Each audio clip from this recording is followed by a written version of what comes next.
Hey guys, it's Kate and welcome to a new cooking show. So ngayon, cooking show talaga.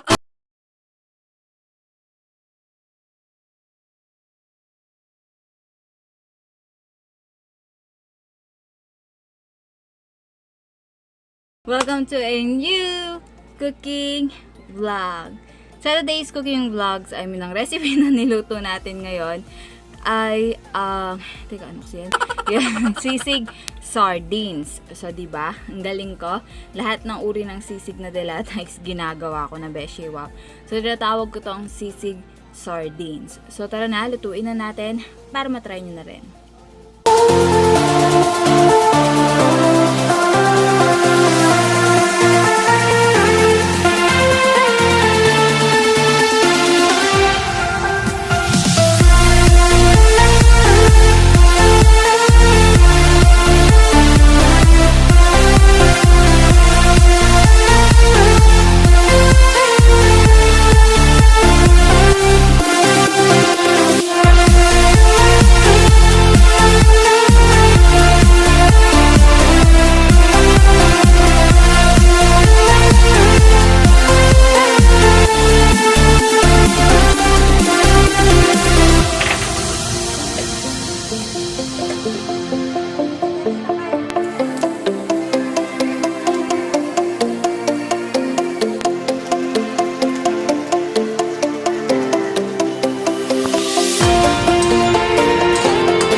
Guys, ang ginawa kong pagluluto sa ating tuna tuloy sa ating sisig sardines. So guys, kung gusto nyo siyang itry, luto nyo na siya, gawin nyo, gayahin nyo yung ginawa ko, and then comment down below kung okay ba siya or hindi, kasi para sa akin okay naman siya. Yun nga lang, medyo malansa siya, pero okay na rin siya para dinner ganun, or kung ano man yun, okay naman siya. Yun nga, malansa talaga siya, so kailangan mag-toothbrush ka after mo siyang ulamin. Tapos, kung nakapagluto na kayo ganito, please share your thoughts. Tama ba? Oo, share your thoughts and tell me if it is good for you or not, and kung bet nyo ba. So, yala guys, see you again on my next cooking vlog.